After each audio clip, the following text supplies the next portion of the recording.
important factor that you need to learn if you really want to grow muscle in the gym, and that's failure. Now, there's two types. You have metabolic failure, and then you have mechanical failure.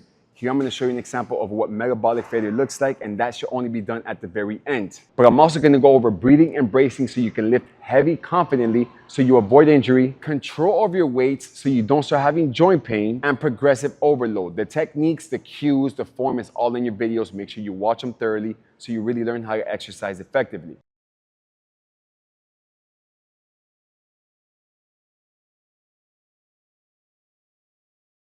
Look at this little insignificant difference between metabolic and mechanical failure. Metabolic is what you're going to be doing at the very end of your workouts or your first set in each movement, which is basically going through the motion, you're getting the squeeze, and you're using a little momentum. Mechanical failure, which you're also going to see here, is you are going to be going so heavy that mechanically, meaning your skeleton, cannot move anymore.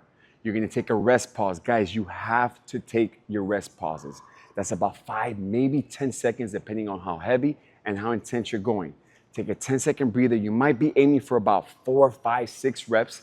That's how heavy you should go, meaning that you cannot go past your 4th, 5th, or 6th rep without taking a rest pause.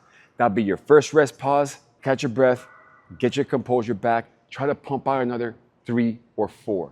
Then you're going to take another rest pause, and that's going to force you to real failure, as shown in this video. Metabolic failure is just you pumping it out and ending with like little half reps. That means that your muscles are burning so fucking much, but you need to know them both and you need to learn which part of your workouts to do them in.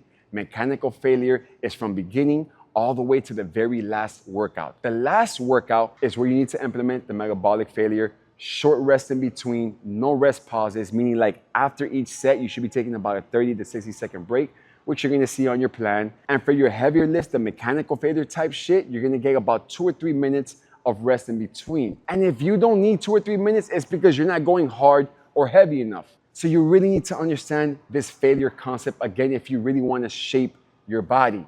We're gonna go over failure, rest pauses, breathing and bracing, and tempo, making sure you control your movement. The form, the cues are all in your video, so make sure you watch them thoroughly and you actually learn how to exercise correctly and the most effective way. You can ask your coaches for a separate video of everything we're about to go over. Again, failure, breathing, control of your movement so you don't start to get joint pain, and progressive overload. I'm gonna go over it briefly here, but again, ask your coaches for the full breakdown of how to learn how to breathe and brace for each movement. In the easiest part of the range, for example, at the top of a squat is where you should be catching your breath, and you're gonna breathe and brace so hard that it's almost like you're about to get punched in the stomach. You come down, as you're coming down, you're already holding your breath. You keep holding your breath until you start to come back up. And I want you to think about it, right? As if you're almost going underwater, right? Once you get high enough, where you're more than halfway up is when you can breathe out.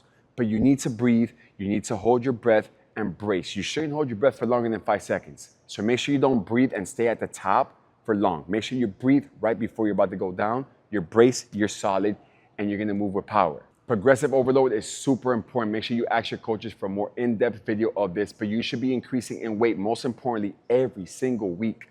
If it's not in weight, it's the same weight, but more reps. If it's not the weight or the reps, you should be doing more sets, which you're gonna see on your program. But if you're not progressing every week, you will end up plateauing in strength and shaping your body.